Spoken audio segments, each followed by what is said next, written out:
Good afternoon everybody. I will teach you organic chemistry. In organic chemistry today I will teach you GOC. जो topic मैं आज आपको पढ़ाऊँगी वो first year, second year and third year तीनों के लिए important है. And GOC is very important in organic chemistry. Like this fundamental, जैसे एक घर बनाते हैं तो उसकी एक नींव होती है, वैसे ही ऑर्गेनिक केमिस्ट्री की जो फंडामेंटल है वो GOC है. वो आज हम लोग पढ़ेंगे.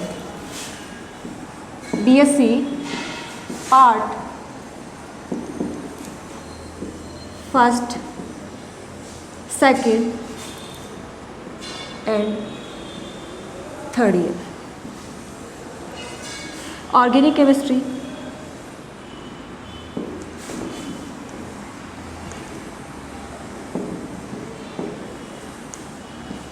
In organic chemistry today we will teach GOC.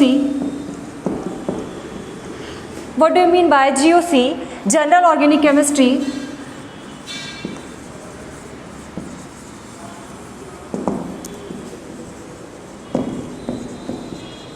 जिसे आप हिंदी में बोलते हो सामान्य कार्बनिक रसायन. It is the fundamental of organic chemistry. Okay. In GOC हम लोग 6 टॉपिक्स कंसल्ट करेंगे. फर्स्ट इज दैट बॉन्ड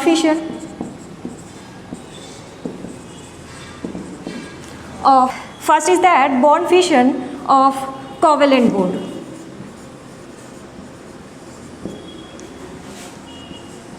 जिसे आप हिंदी में बोलते हो सहसंयोजक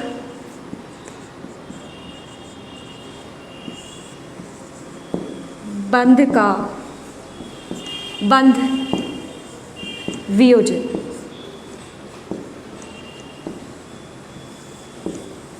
and second important topic is reagents. It is also called attacking species.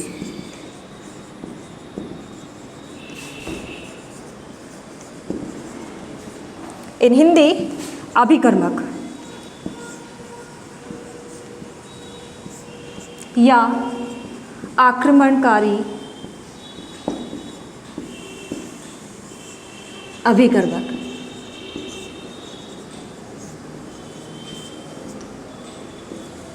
Okay. And third topic is intermediate.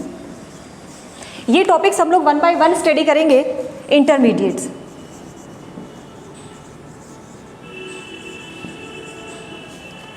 जिसे आप मध्यवर्ती बोलते हो.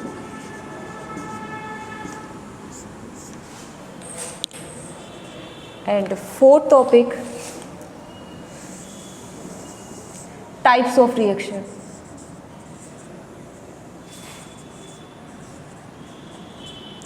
फिफ्थ टॉपिक होगा आपका नोमेनक्लेचर, जिसे आप लोग हिंदी में बोलते हैं नामकरण. It is very important because अगर आपको कंपाउंड का नेमिंग नहीं आएगा तो आप ऑर्गेनिक केमिस्ट्री में रिएक्शन फॉलो नहीं कर पाएंगे.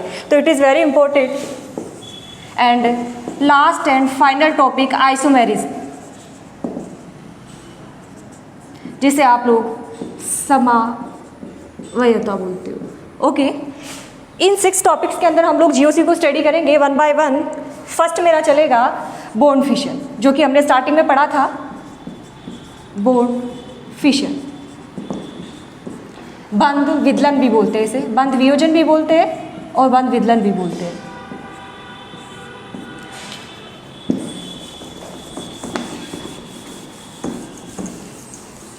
देखिए इनके बीच बीच में कुछ टॉपिक्स भी आएंगे जिनको मैं वर्बली बताऊंगी आपको. सब इम्पोर्टेंट इफेक्ट्स होंगे.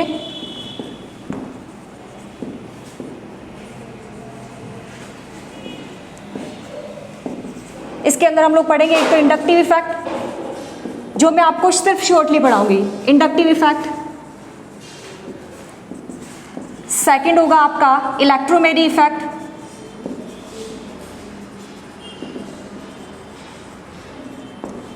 एंड सेकेंड होगा आपका hyper conjugation,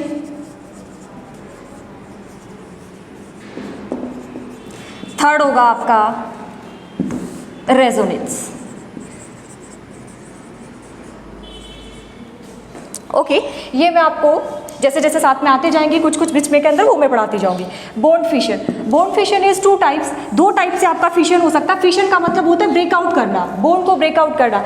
inorganic organic chemistry में होता क्या है, बोन जो पुराना रिएक्टेंट होगा उसका बोन ब्रेकआउट होगा, रिएजेंट उसे रिएक्शन करेगा और प्रोडक्ट बनेगा। तो बोन फिशन जो है वो टू टाइप से हो सकता है। एक होगा होमोलाइटिक, होमोलाइटिक बॉन्ड फिशन, और सेकेंड होगा आपका हेटेरोलाइटिक।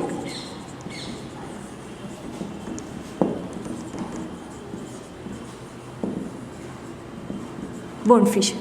होमोलाइटिक को आप हिंदी में बोलते हैं समांश विखंडन।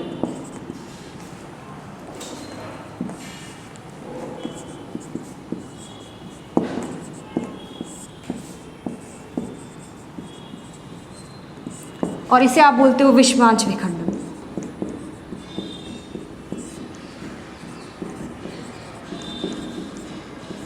ओके, इन होमोलाइटिक बॉन्ड फिशन होता क्या है, जब बॉन्ड होता है, बॉन्ड से क्या होता है, दो एटम बाइंड होते हैं। फॉर एग्जांपल जैसे ए और बी है, एक ए एटम है तो दूसरा बी एटम है, दोनों बाइंड है कोवेलेंट बॉन्ड से। एक बॉन्ड में हमें पता है दो इलेक्ट्रॉन्स होते हैं। अगर इन दोनों इलेक्ट्रॉन्स का, इसे इलेक्ट्रॉन पेयर भी बोल सकते हैं, इस इलेक्ट्रॉन पेयर का दोनों जो एटम है उनके ऊपर इक्वली डिस्ट्रीब्यूशन हो तो वो आपका कौन सा होगा, होमोलाइटिक बॉन्ड फिशन होगा। मतलब कि इलेक्ट्रॉन पेयर है, इसमें दो इलेक्ट्रॉन्स होंगे, दोनों इलेक्ट्रॉन में से एक इलेक्ट्रॉन इसके पास चला जाए और एक इलेक्ट्रॉन इसके पास चला जाए, मतलब इक्वली डिस्ट्रीब्यूशन हो, तो वो कौन सा है आपका homolytic bond fission.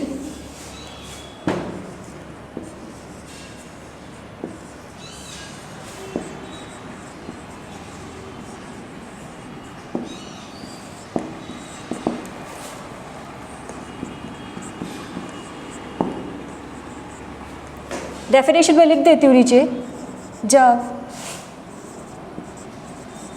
Covalent bond के इलेक्ट्रॉन पेयर का दोनों परमाणुओं पर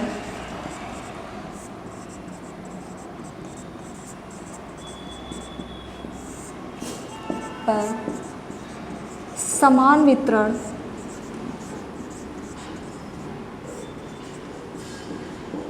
होता है तो उसे होमोलाइटिक बॉन्ड फिशन कहते हैं।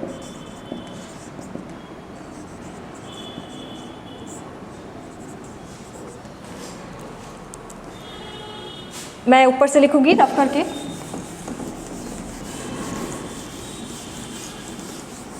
होमोलाइटिक बॉन्ड फिशन में मैंने डेफिनेशन बता दी है आपको, होगा क्या, पार्ट्स इक्वली डिस्ट्रीब्यूशन होगा ऑफ इलेक्ट्रॉन पेयर। इसके अंदर देखिए, होमोलाइटिक बॉन्ड फिशन के अंदर आप लोगों को याद रखना है, जो स्पीसीज बनेगी बॉन्ड फिशन के बाद, जो स्पीसीज बनेगी दैट इज फ्री रेडिकल्स। क्या फॉर्म्ड होंगे, फ्री रेडिकल्स। तो bond fission, homolytic bond fission के दौरान हमेशा फ्री रेडिकल्स फॉर्म्ड होते हैं।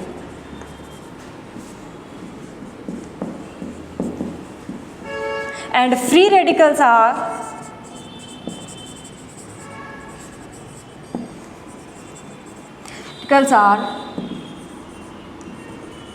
highly reactive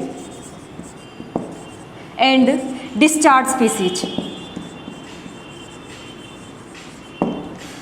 contain unpaired electron, जो फ्री रेडिकल है उसके ऊपर एक अनपेड इलेक्ट्रॉन भी प्रेजेंट होगा।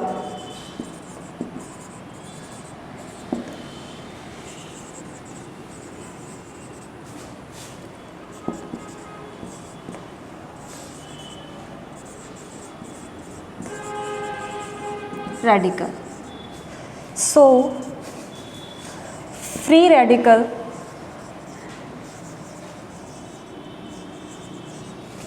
are naturally paramagnetic. It's very important.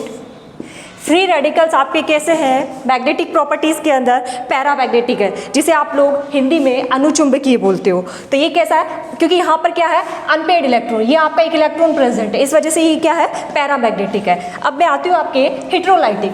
हेटेरोलाइटिक bond fission में होगा क्या? फॉर एग्जाम्पल जैसे ए एंड बी है, ब्रेकआउट होगा, हेटेरोलाइटिक बॉन्ड फिशन होगा, और क्या होगा, होमोलाइटिक बॉन्ड फिशन कब होगा? जब दोनों एटम्स क्या होंगे, दोनों एटम्स की ईएन सेम होनी चाहिए। क्या? Electron negativity. इलेक्ट्रॉन नेगेटिविटी क्या होनी चाहिए? सेम होनी चाहिए। इसके अंदर आपकी ईएन का सेम होना जरूरी है। देखिए, अगर एक डोमिनेट है, एक की ईएन ज़्यादा है, तो वो बंद के इलेक्ट्रॉन, बॉन्ड के जो इलेक्ट्रॉन पेयर्स होंगे उसको अपनी ओर खींच सकता है, और खींचने के बाद क्या बन जाएंगे? आयंस फॉर्म हो जाएंगे। तो यहाँ पे ऐसा नहीं होना चाहिए, दोनों की ईएन क्या होनी चाहिए? सेम होनी चाहिए। अगर दोनों की ईएन डिफरेंट है तो बंद के इलेक्ट्रॉन जिसकी ईएन ज़्यादा होगी उधर पार्शियली शिफ्ट हो जाएंगे, और उस पर क्या हो जाएगा? नेगेटिवली चार्ज आ जाएगा, ठीक है, और इसके ऊपर क्या होगा? पॉजिटिवली चार्ज हो जाएगा। तो यहाँ पे ईएन सेम होनी चाहिए, जबकि यहाँ पे ईएन कैसी होनी चाहिए? डिफरेंट डिफरेंट होनी चाहिए। ओके, तो suppose EN of A is greater than B. अगर ए की ईएन बी से ज़्यादा है तो इलेक्ट्रॉन किधर शिफ्ट होगी? इस साइड, ठीक है। तो यहाँ पे बंद के इलेक्ट्रॉन इस साइड शिफ्ट होंगे, तो ए पे तो आएगा आपका नेगेटिवली चार्ज और बी पर आएगा आपका पॉजिटिवली चार्ज। ओके, तो देखिए होमोलाइटिक फिशन के अंदर बॉन्ड के फिशन के बाद क्या बने थे? आपके रेडिकल्स बने थे, फ्री रेडिकल्स बने थे, और दोनों के पास एक एक इलेक्ट्रॉन था। जबकि हेटेरोलाइटिक फिशन के बाद आपके क्या है? आयंस फॉर्म होंगे। क्या होंगे? आयंस फॉर्म होंगे। पॉजिटिवली चार्ज आयन आपका कार्बोकेटाइन होगा, क्योंकि हम ऑर्गेनिक केमिस्ट्री की बात कर रहे हैं, तो ऑर्गेनिक केमिस्ट्री में सिर्फ कार्बन का ही स्टडी किया जाता है। वो चीज़ ऐसा क्यों है कि मतलब पूरी ऑर्गेनिक केमिस्ट्री आपके कार्बन पे डिपेंड है? मतलब एक सोचने लायक बात है कि पूरी किताब जो है वो पूरी कार्बन पे लिख दी गई है, और जबकि एक इनऑर्गेनिक केमिस्ट्री है जिसमें पीरियोडिक टेबल के सारे एलिमेंट्स मतलब उसमें इंक्लूड है, जबकि एक कार्बन है जिसने सिर्फ और सिर्फ अपनी एक बुक बना ली। क्या प्रॉपर्टी है ऐसी उसके अंदर, आप मुझे बताएंगे ये, ठीक है। पॉजिटिवली आयंस क्या होगा? आपका कार्बोकेटाइन, जबकि नेगेटिवली आयन आपका क्या होंगे? Carbon ion. ओके, ये चीज़ आपको याद रखनी है। तो यहाँ पे हेटेरोलाइटिक बॉन्ड फिशन के दौरान आपके आयंस फॉर्म होंगे। अगर पॉजिटिवली चार्ज होगा उसे आप कार्बोकेटाइन बोलेंगे, और ए जो नेगेटिवली चार्ज स्पीसीज को आप कार्बेनाइन बोलेंगे, ठीक है। अब देखिए फॉर एग्जांपल, जैसे मैं एग्जांपल की बात करूँ तो CH3OH, हमें पता है यहाँ पे कार्बन ये इस टाइप से है लिखा हुआ। कार्बन और ऑक्सीजन दोनों में से ये ऑक्सीजन की ज़्यादा होती है, तो बॉन्ड का जो ब्रेकआउट होगा वो इस साइड होगा, ठीक है। मतलब जो पार्शियली शिफ्टिंग होगी इलेक्ट्रॉन्स की वो इस साइड होगी। तो यहाँ पे CH3 पॉजिटिवली चार्ज और OH नेगेटिवली चार्ज। ये तो है आपका कार्बोकेटाइन और ये है आपका कार्बेनाइन। ओके, एक एग्जांपल और देख लीजिए जिसके अंदर यहाँ तो ये किसके फॉर्म पे काम कर रहा है? कार्बोकेटाइन के फॉर्म पे वर्क कर रहा है। लेकिन इन मैथेन की स्ट्रक्चर देखूँ तो CH3 और इसको इस टाइप से कर दूँ तो यहाँ पे कार्बन और हाइड्रोजन में से कार्बन की ईएन ज़्यादा होती है कंपेयर टू हाइड्रोजन। ओके, तो CH3 negatively charge plus H positive. तो यहाँ पे ये किसके फॉर्म में? कार्बोकेटाइन के फॉर्म में, और यहाँ पे किसके फॉर्म में? कार्बेनाइन के फॉर्म में। वो डिपेंड करेगा कि उसके साथ बाइंड होने वाला एटम जो है वो ज़्यादा ईएन वाला है या फिर कम ईएन वाला है। ओके, इसका एक एग्जाम्पल देखिए, Cl2 है। आप लोगों ने इलेक्ट्रॉनिक ये जो Cl2 है उसकी लाइट रिएक्शन पढ़ी होगी। तो Cl2 जब ब्रेकआउट होगा तो इस टाइप से बनेगा, या फिर इसको ऐसे भी लिखा जा सकता है। तो यहाँ पे जो विखंडन होगा वो कैसा होगा? फिशन जो होगा वो कैसा होगा? होमोलाइटिक, क्योंकि मैंने अभी कहा ईएन सेम होनी चाहिए, यहाँ पे भी Cl है। तो फॉर एग्जांपल देखते हैं, Cl2 है, फ्लोराइड है, तो वो 2 Cl के अंदर ब्रेकआउट हो जाता है। देखिए इसे इस टाइप से भी लिख सकते हैं, यहाँ पे भी Cl है, यहाँ पे भी Cl है, दोनों एटम क्या है? Cl है, दोनों की ईएन सेम है, जितना पावरफुल ये है उतना ही पावरफुल ये है। तो यहाँ पे जो बॉन्ड फिशन होगा वो कैसा होगा? होमो होगा। एक इलेक्ट्रॉन इसके पास जाएगा और दूसरा इलेक्ट्रॉन इसके पास आएगा, और क्या? फ्री रेडिकल्स फॉर्म होंगे। मैं आपको एक क्वेश्चन देना चाहूँगी जिसे आप सॉल्व आउट करेंगे और कमेंट बॉक्स में नीचे लिखेंगे। फ्री रेडिकल्स फाइंड आउट करना है कौन है और कौन नहीं है, फ्री रेडिकल्स है या नहीं। आप लोगों को बताना है कि कौन फ्री रेडिकल है और कौन नहीं है, ठीक है। फर्स्ट, इसके आगे अगर ये है फ्री रेडिकल तो आप लोगों को राइट का निशान, नहीं है तो क्रॉस का निशान लगाना है, ठीक है। बी होगा आपका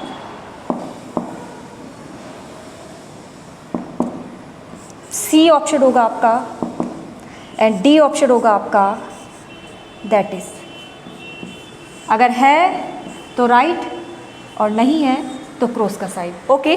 तो आप एक बार इन्हें रिवाइज करके आएंगे, ओके। तो ये क्वेश्चन आपको करना है एंड थैंक यू।